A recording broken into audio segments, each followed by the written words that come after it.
what about the people who follow the satanic belief system? Are they devil worshippers? Or do they actually just have a different philosophy on life? The Church of Satan was founded by this guy, Anton LaVey, back in San Francisco, 1966. That cat right there with is that a burger? No, that's a skull. He was the head of the Church of Satan for 30 years until his death in 1997. And now the church operates out of New York in Hell's Kitchen neighborhood. Obvious. And the high priest is Peter Gilmore. So, Peter, let's break it right down. Some of the myths of the Church of Satan. You don't actually believe in Satan, do you? Right. We're not devil worshippers. We're Satanists. We start off being atheists and then decide that we are our own gods, the center of the universe. And so Satan for us is a symbol of freedom, liberty, and pride, which we think is a wonderful thing. Well, now why Satan? I mean, you could have been inspired by Dylan. You could have been inspired by Shakespeare. And you would have had way less hassle. Why did somebody go, you know that guy that everybody hates in the Bible? That's the guy. Why him? Well, Satan trumps all of those folks, first of all, and we're certainly good showbiz folk, as all people in religions are, although we're the only ones who admit it. And Satan in Hebrew means adversary, and we are the adversaries for all of those spiritual religions that tell people to wait for some afterlife and waste their current lives. We don't think that you live after death, so you've got to enjoy yourself now. Well, and as bizarre as many religions would seem to an outsider, you recognize that religion does provide meaning to people's lives. Certain people take a lot of meaning from it. What does the Church of Satan provide people in the form of meaning? Well, for us, meaning is something that you have to give existence because we think the universe is indifferent to us. There's no God, there's no devil, there's no afterlife. So you have to take control of your own life and decide what is going to have meaning for you. So Satanism is a tool for our members to get the most out of life. What are the rituals of the Church of Satan? What do you guys do? Do you meet every Sunday? What's your deal?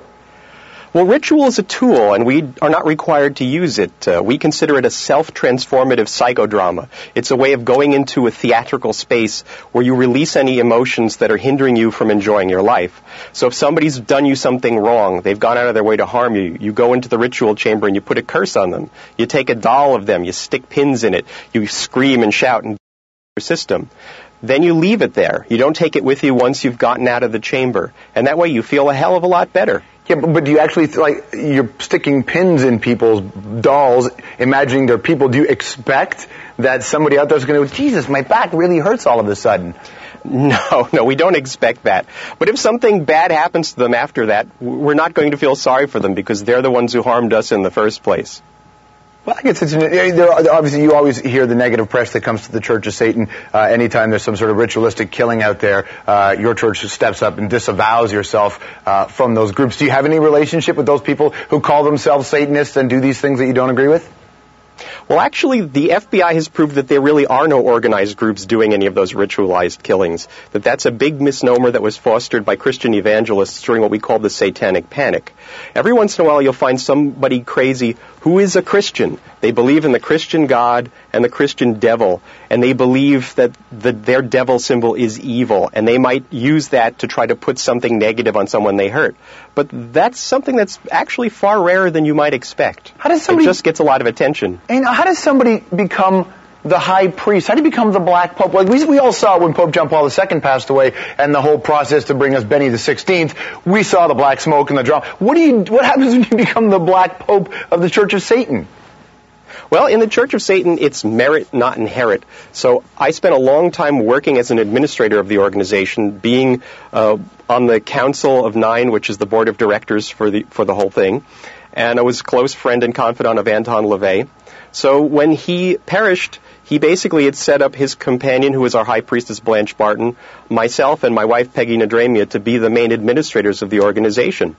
And it became magically appropriate for me to take the reins and be the high priest. You know, I grew up as a fan listening to blues music and listening to rock and roll and metal, and you always heard Satan attached to all three of those. And you always hear about them in the context of high-profile members. Marilyn Manson apparently was a card-carrying member of your church. Have you got a lot of other high-profile people who are a member of your church? Certainly, of course. We have ones that will tell you who they are, and, King Diamond, of course, and Sammy Davis Jr. was a member, as was Jane Mansfield. And then we have high-profile members who will never let you know because it would harm their careers. And in Satanism, since Satanism is a tool, not a cause, we don't require people to be open about their membership. So that the folks who are in the PTA, who are running corporations, who are working in law enforcement, and in the military, we have plenty of people over in Iraq, that they won't get hindered in their careers by the Christians who would be with them, who would be prejudiced against them. Well, you've seen all the good work that Tom Cruise has done for the Church of Scientology. Don't you think you need one of those for you guys? We're fine. If Tom Cruise ever decided he wanted to be part of us, he's a good producer and actor. We'd think that was great. But we're doing okay. I'm obviously kidding here, but you're the Black Pope, and I wonder if at a certain point, if when the actual Pope comes to town, you guys meet like a First Ministers Conference, like heads of religions. You don't have any of that stuff? No, we're not ecumenical. We really don't care what other people believe. So long as other religions keep to themselves, people can believe whatever they want, whatever floats their boat. So long as they're not trying to force it on us or trying to legislate their morality, we really don't care. We're not trying to proselytize or convert anybody because we think you're a born Satanist, that you find our literature, you recognize yourself in it as if it was a mirror, and you go, hey, I didn't know it, but I've always been a Satanist. It's not something that you convert to. So you're not putting backwards messages on CDs or MP3s now to get to the kids, are you?